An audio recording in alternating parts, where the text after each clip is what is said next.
right, welcome back to my vlog series for 2026, which I'm calling the Year of the Fire Horse. And if you watched last week, I said that I was going to share about the Epstein files. And I am, but first I want to talk about Federico Figin. I think it's Figin. It looks like Fagin, but it's Figin. He's Italian. And I've really been doing a deep dive into his theory of consciousness. And I'm going to put some links in the show notes because I'm going to talk about this next week. And the reason I mention it is because it's going to be important for us as a collective if we're going to heal from the Epstein files. Like if we're going to move beyond and heal and move beyond patriarchy and heal from the Epstein files. His theory of consciousness, I think, has the potential to help us with that. And Fagin does a really good job of marrying, or I think intersecting maybe is a better word, science and spirituality. Two aspects of his theory of consciousness that is important, and one of them is that everything is spiritual and that everything is connected. And so that's why his theory of consciousness is going to be important if we're going to move beyond patriarchy and if we're going to heal, because everything is connected, which means that the Epstein files is connected, and that it affects all of us in some way, shape, or form. Now, it might affect you directly. It's affecting you indirectly. But it is affecting all of us indirectly in some way, shape, or form. The Epstein files are, I want to say, I want to call it 1 million last straws, right? As I've been deconstructing my faith for some time, it seems like you get to a place where you're like, this is the last straw. And then there's another one, and then there's another one. And I want to say that the Epstein files, in a way, is the last of the last straws. But then again, I've been doing this for a couple of years, so I mean, dear God, I sure hope there's not more. And as the files have come out, like in my mind, because I've experienced this to some degree, I'm like, oh no, there is nothing that could surprise me in the Epstein files. And I was wrong. It really is worse than I thought it was. And that's just the stuff that hasn't been redacted. Like the stuff that hasn't been redacted is worse than I thought it was going to be. And I'm sure that if everything was unredacted and we saw it all, that it would be even worse. I mean, I did not have eating human flesh on my bingo card for 2026 in the Epstein files, but apparently here we are. And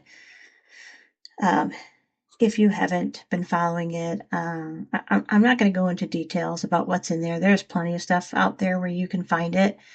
And part of me said, you need to know. Like, I know that it's triggering. It has been extremely triggering for me. And so I've had to do it in small doses.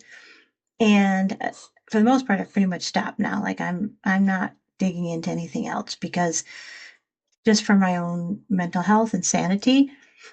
But I do think that everyone needs to be aware of what is in there, at least an overview um, of how bad it is and how many names are in it.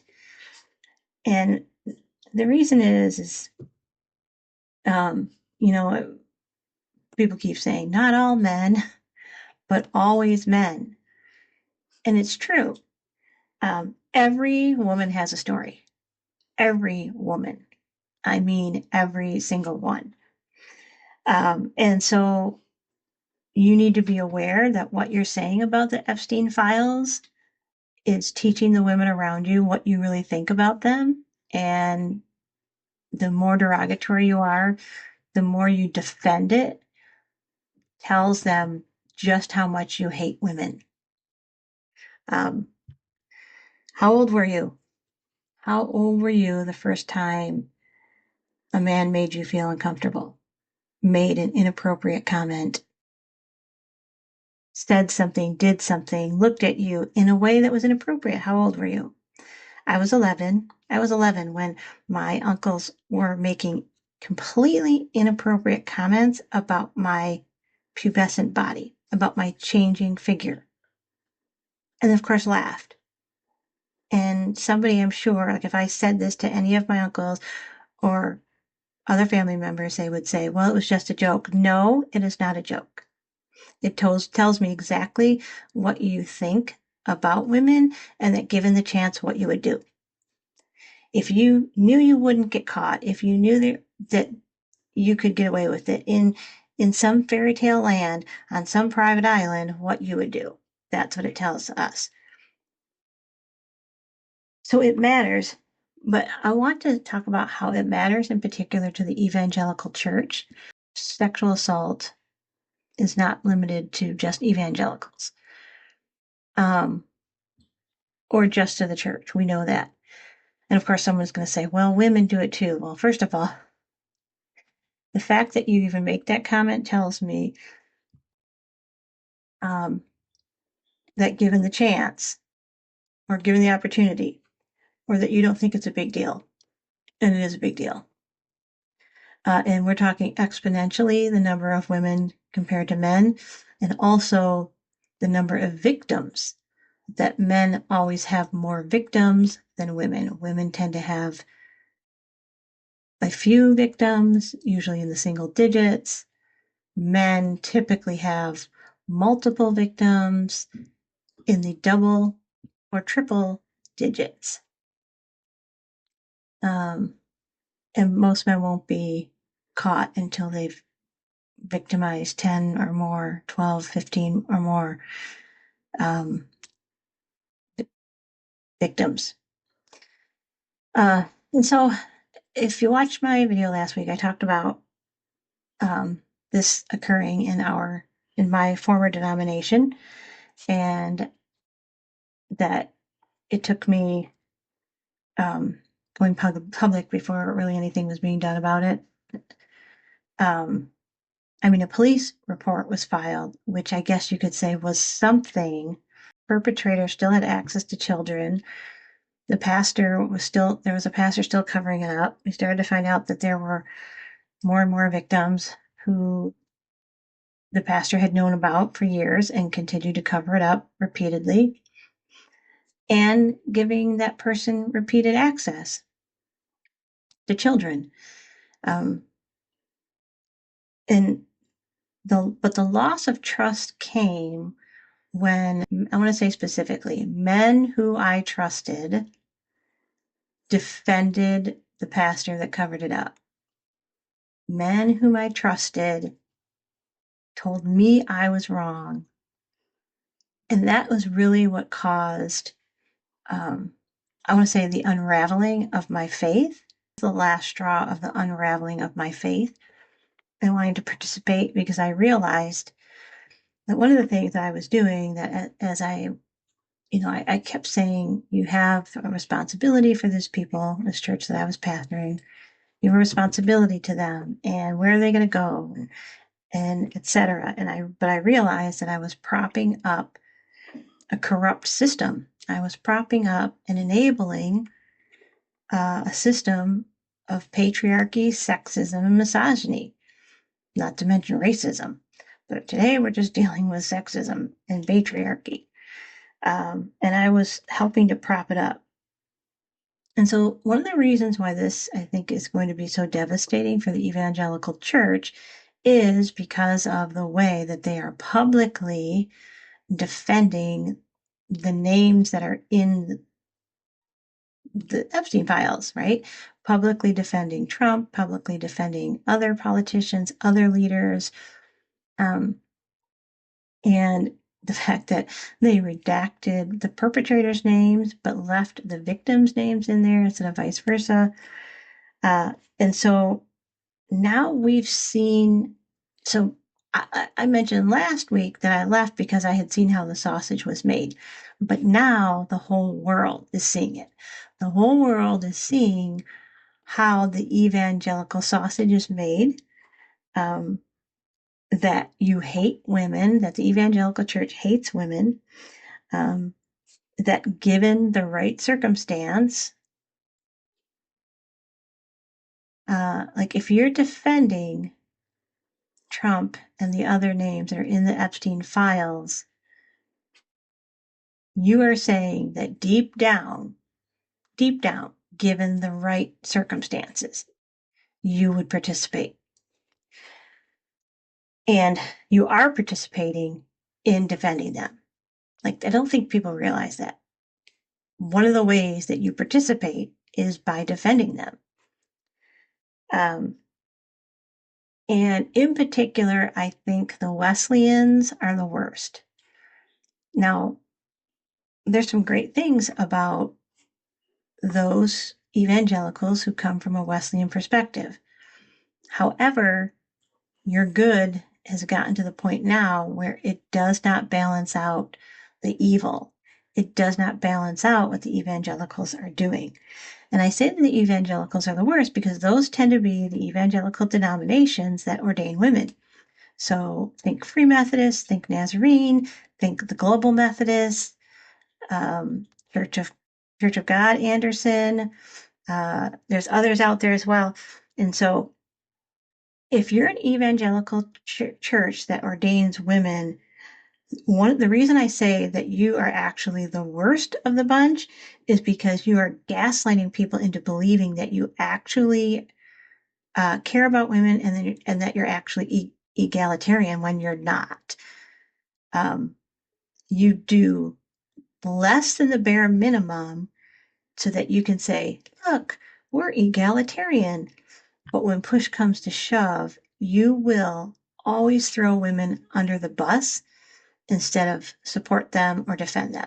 Things that has been discussed a lot lately is this idea of women doing all of the emotional labor, and that is also why I say Wesleyans or those who are evangelical that ordain women, why you are worse than the rest. Like the Southern Baptists, although they used to ordain women and then they changed their mind, who've also had like whatever, a 95-page report come out listing all of the pastors who have ever violated children. But they never pretended. Like, we know they hate women. Like, we've always known that, right? We've always known that they're run by patriarchy. They made it very clear that men are better. But those of you Wesleyans who say, oh, we're egalitarian and we ordain women, you're not anywhere close to being egalitarian. And I remember the first time that I heard Paris Paloma's song Labor, my first thought was not of a marriage. My first thought was the evangelical church, and in particular, the Wesleyan evangelical church. And so listen to the words of the chorus while you think about the evangelical church. All day, every day, therapist, mother maid, nymph than a virgin, nurse than a servant, just an appendage, live to attend him, so that he never lifts a finger. 24/7 baby machine, so he can live out his picket fence dreams. It's not an act of love if you make her. You make me do too much labor. And then I like the line in particular that says, for somebody who I thought was my savior, you sure do make me do a whole lot of labor. And the reason I thought about that is if all of the women in the Wesleyan Evangelical Church decided not to show up on Sunday, I mean, every woman across the world decided not to show up to church on Sunday, you would not be able to function. Your church would not be able to function. I guarantee it. First of all, they wouldn't even be bringing their children because no man's going to bring their children. So right there, you would lose all of your labor, and you would have nobody in your programs. And yet you continue and yet they continue to treat women like secondhand. They're nothing more than a prop for your ministry. That's what they are. To do your work and to make you look good. They're just a prop in the background for you. And then on top of it, when there's a problem like sexual assault, you tell them to keep their mouth shut. You tell them to stay in abusive marriages. You tell them lies like, if you just were a better wife, if you just were more intimate, you tell them that it's their fault instead of making men be responsible for their own actions. And I know this because it's been 3 years now, almost 3 years since I spoke up. And that pastor is still pastoring, and that person still has access to children. So I know it's the last straw. And so there's a part of me that really hopes that that the Epstein files burn the evangelical church to the ground. I feel like that might be the only way that we undo the damage of patriarchy. Not to say that it still doesn't count and those people don't still need to heal. But it might be the only way forward is for the evangelical church to be burnt to the ground, and to no longer be able to have access to power, access to politics, access to women and children. And that it really does need to be burnt to the ground. And it's hard for me it's been hard for me to get to that place because I still do have some friends that I care about that are in my previous denomination. I say about why the Epstein files have been the last straw of the last straws, because it's brought me to a place now where I feel like if you're still in that denomination, if you're still evangelical, you're not helping. And there's some out there that I really care about. There are some women clergy that I really care about. And I know that they're doing incredible work, and they're in the same place I was, that they don't want to leave because they feel responsibility to those people that they're serving, and that they are doing some good work. But I hope that they will take a deep, deep look inside and say, how much am I propping up the system? How much am I enabling patriarchy and all of this Christian nationalism to continue, by staying, right? That, and part of it, some of my friends who are in denominations, because the way that the bylaws are written, you have a full community there, and you can't just like buy yourself out, right? Like you can't be like, well, I'm just going to buy it out.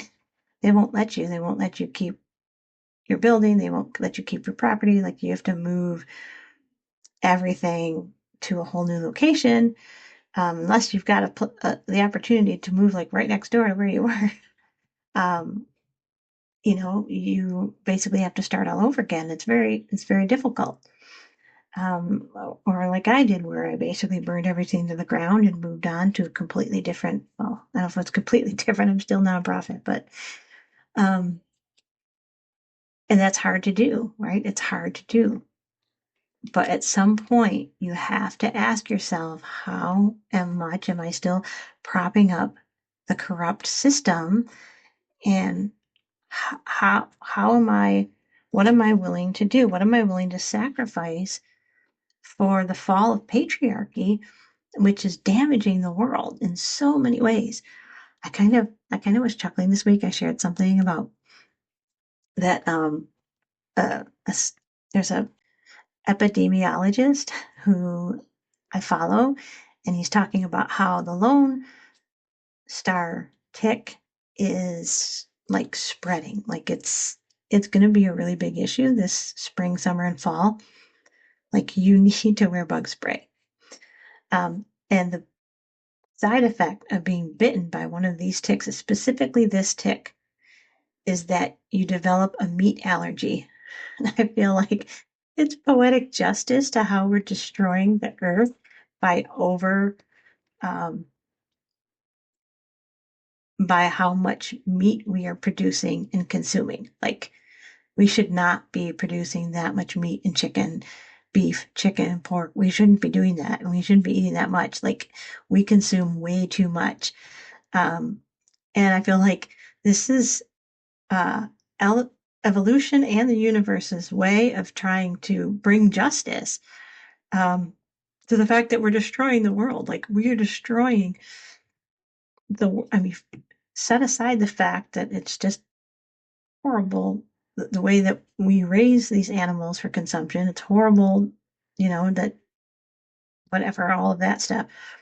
But just looking at global warming and what we're doing to the environment, our overconsumption of meat is destroying it, and that the universe and evolution is trying to bring justice. And I see that as this with the Epstein files, like the universe is attempting to bring justice. And one of the things that kept coming back to me this week is the story of Esther, right? And when Mordecai says to Esther, if you're not familiar with this, oh, that's right, Purim starts tomorrow. I knew there was something that starts tomorrow. Purim starts tomorrow. One of the things about Esther is, Mordecai says to her, maybe you are here for such a time as this. And he says to her, justice is going to come one way or the other. You just have to decide if you want to be on the side of justice or not. Because don't think your family won't be destroyed. And I can't help but think that that's exactly what's happening with the evangelical church and the Epstein files. For you're here for such a time as this. The destruction of patriarchy and the destruction of the evangelical church is coming. What side of justice do you want to be on? Because it is coming. It is coming. And I think maybe for the first time, I'm kind of hopeful because there's something better. There's something better that's beyond evangelicalism, and there's something better that's beyond patriarchy. And now is the time for it to come crumbling down. So you have to decide what side of justice, what side of history do you want to be on? And man, there's some of you I really care about, and I hope you make the right choice. I really do. Because it's for such a time as this. You have to make that choice. Anyway, those are all my thoughts about the Epstein files and the evangelical. And I can't wait to talk to you about the theory of consciousness in more detail. I talked a little bit about it last week, how science is saving my soul. But if we are going to heal and move beyond patriarchy, we're going to need that. That's what we're going to need. The theory of consciousness is what's next after evangelicalism fails and patriarchy comes crashing down. So, see you next week.